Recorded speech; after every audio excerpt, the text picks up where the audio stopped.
I'm Bona and welcome back to Bona's Kitchen. For today's Baking 101 episode, we will make Kababayan Bread or Filipino Muffin. Kababayan Bread or Filipino Muffin is a favorite classic muffin shaped like Pinoy native hat. It is very common in any bakery in the Philippines. If you're a Filipino and living abroad and craving for this, worry no more, because you can make this at home to satisfy the cravings.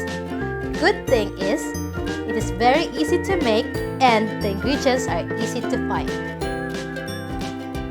If you like my recipes, don't forget to hit the like, subscribe, and hit the bell to get notified for the next yummy recipes.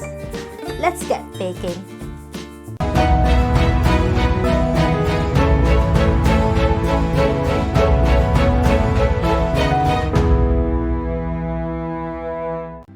The ingredients that we need are 1.5 cups of plain flour, 3/4 cup of brown sugar, 3/4 cup of milk, 1/2 cup of vegetable oil, 2 eggs, 2 tablespoons of vanilla extract, 1/2 teaspoon of baking soda, 2 teaspoons of baking powder, and 1/2 teaspoon of salt. You can also find the complete list of ingredients in the description below. To start, preheat the oven to 180 degrees Celsius. In a bowl, sieve the dry ingredients: the flour, brown sugar, baking powder, baking soda, and salt.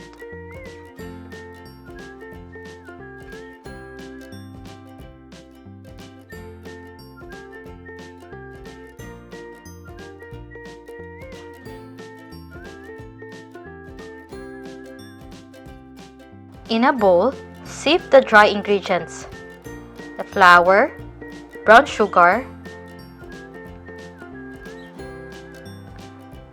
baking powder, baking soda,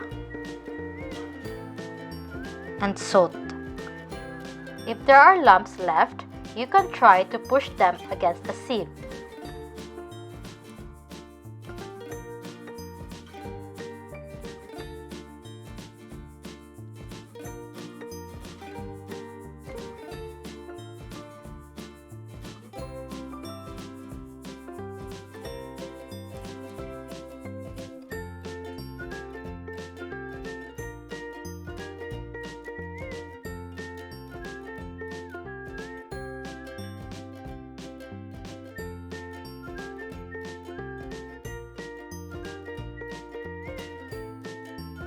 Whisk them together until mixed.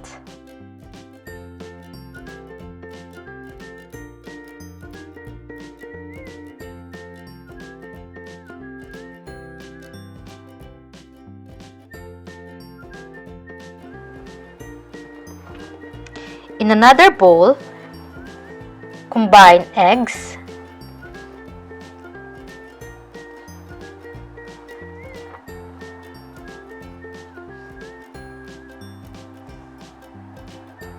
oil,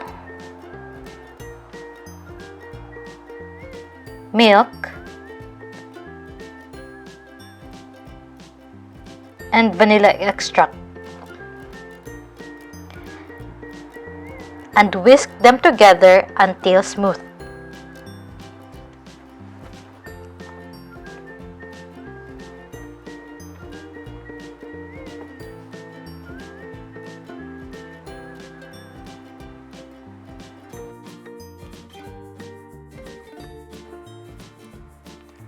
Now, add the dry ingredients into the wet mixture.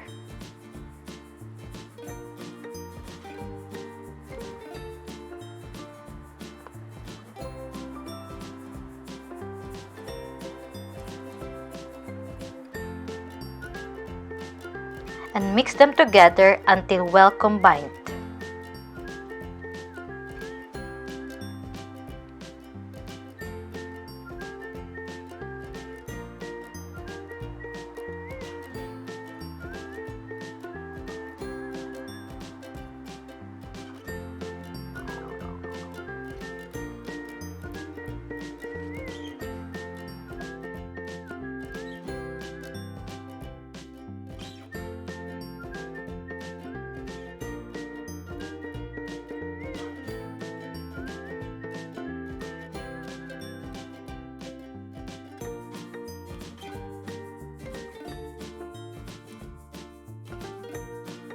Now, we will grease the muffin pans with butter, or you can also use oil spray.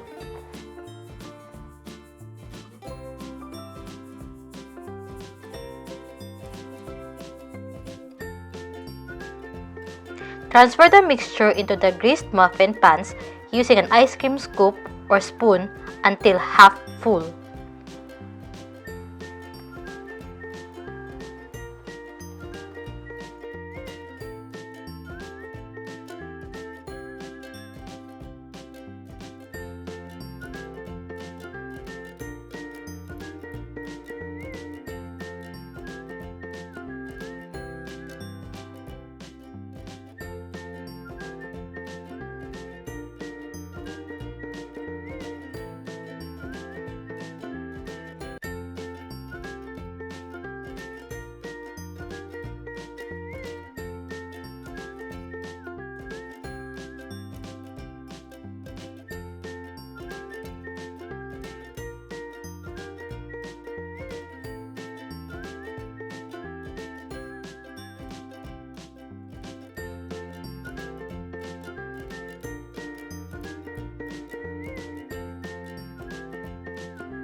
We will bake this for 15 to 18 minutes or until golden brown,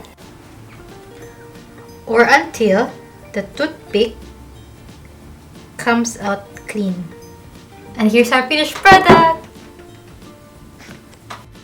Look how soft that is. I'm gonna show you what it looks like inside. Ooh, so fluffy, isn't it? Yum, yum. Thank you for watching. See you in the next video. Bye!